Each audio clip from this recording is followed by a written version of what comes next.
Welcome back to Bogey Lanes for the quarterfinal match of this Western New England Tour event. This match is featuring Korey Packard against Rich Bober.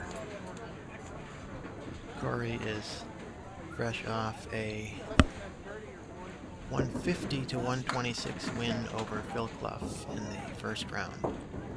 And he takes on Rich Bober, who threw 645 to qualify as the third seed. The winner of this match will take on Stephen Reno Jr.,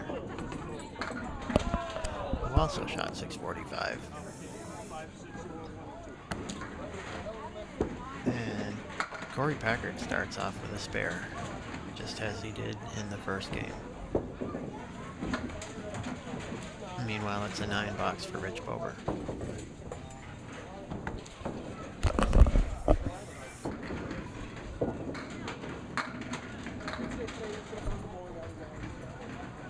Rich with an 8 drop, leaving the 4-7.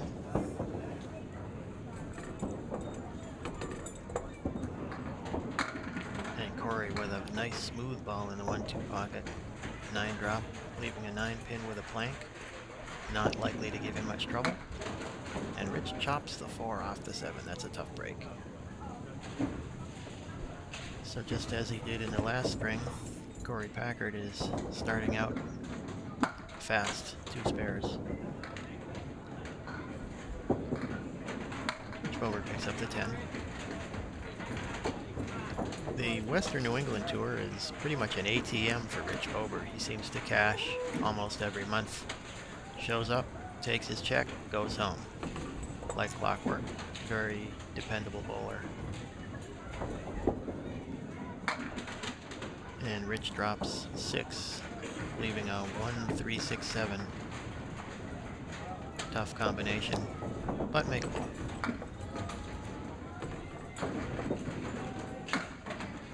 Korey Packard misses the head pin, just drops 4.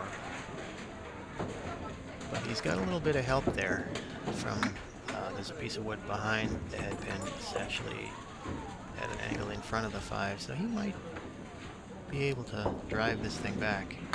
And he does, and it goes. Take a look at this on the replay. He comes nice and high on the head pin, and that wood helps him out, and he just smashes the rack. The 10 pin being the last one to go. So Korey Packard has started out with 3 consecutive spares. So he's got off to an early jump against Rich Bober, which is what you need to do against Rich because he's a very explosive bowler.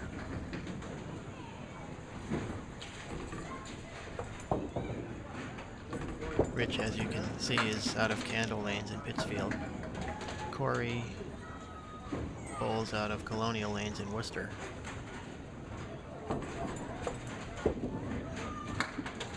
And Korey drops 5, it looks like. I think that's a 5.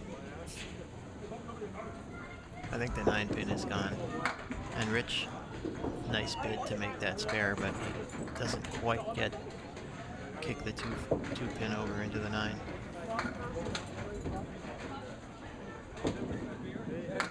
Korey Packard goes by the head pin. So they're both going to be open in the 4th frame.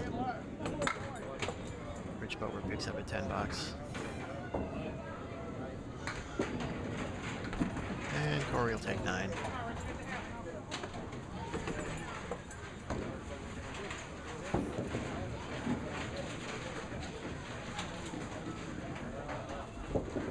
Both of these guys are also veterans of the Comcast Candlepin Challenge.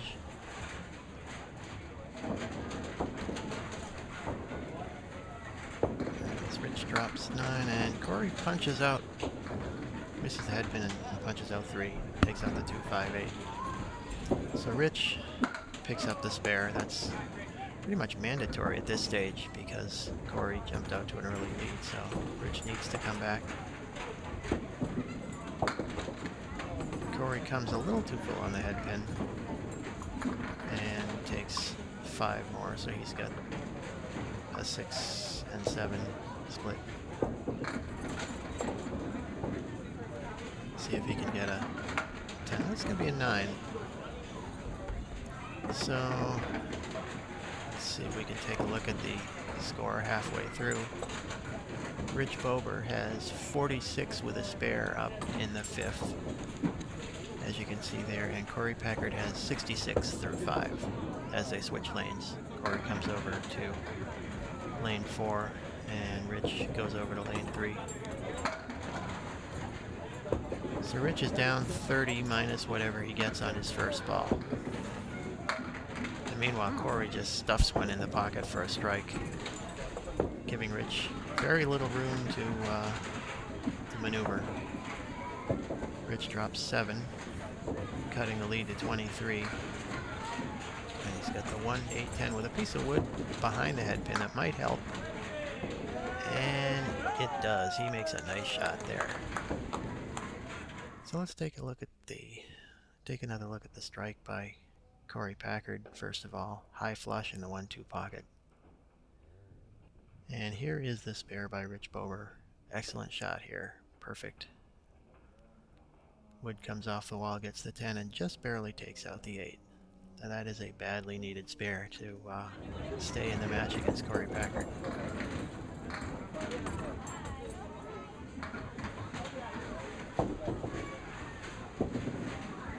And there's another great ball by Korey. He's got 9, leaving the 4 pin with some, well, I guess there is going to be a piece of wood in front of it. And Rich just drops 4. So he's going to fall a little further behind. That's kind of tough the way Korey's been bowling today. You don't want to give him a lead because he's not going to give it back.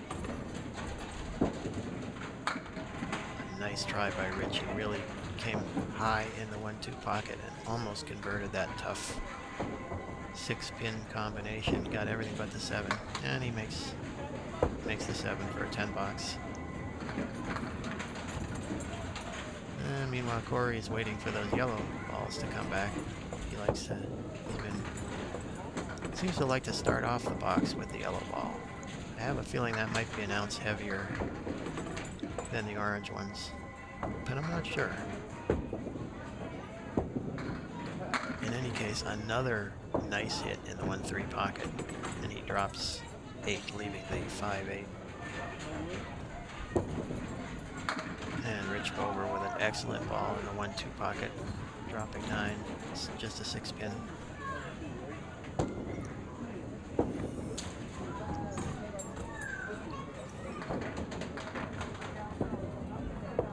Oh, nice ball by Korey, but he chops the 5 off the 8.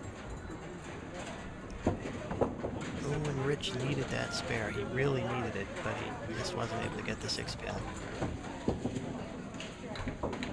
Needs to, desperately needs marks at this point. And you can see Rich Bober has 87 after 8. And Korey Packard has, what has he got? 114, so it's a 27 pin lead for Korey Packard through 8. 27 means that probably Rich is going to need a double strike at some point if he is going to make up 27 pins in 2 boxes. And there's one. That's a terrific ball by Rich. Let's take another look at it. It's kind of a mixer, and it gets out of there in a hurry for Rich Bober. Let's see if Korey can make this spare to, no, nice hit, but he hit the object pin, but he just didn't hit it a little too full and punched the 2-5, or the 3-5 off the 6-pin, and he takes the 10 box. So he is still leading by 27 minus whatever Rich Bober gets on his next 2 balls. And this is coming into the 10th frame, so basically Rich has to throw another strike, at the very least. And Korey drops 6. Let's see what Rich can do. Just just misses the head pin, doesn't throw it, doesn't get the double he needed. He gets 7, leaving the 1, 7, 10. So it looks like Korey Packard is going to move on to the semifinals and bowl against Stephen Reno Jr. Rich Bober puts 8 on the strike. And Korey finishes with a 9 box, and Rich makes a 10. There's the handshake as Korey Packard has defeated Rich Bober, and we'll go up and show you the final score. Korey had a 133, and Rich Bober had a 115.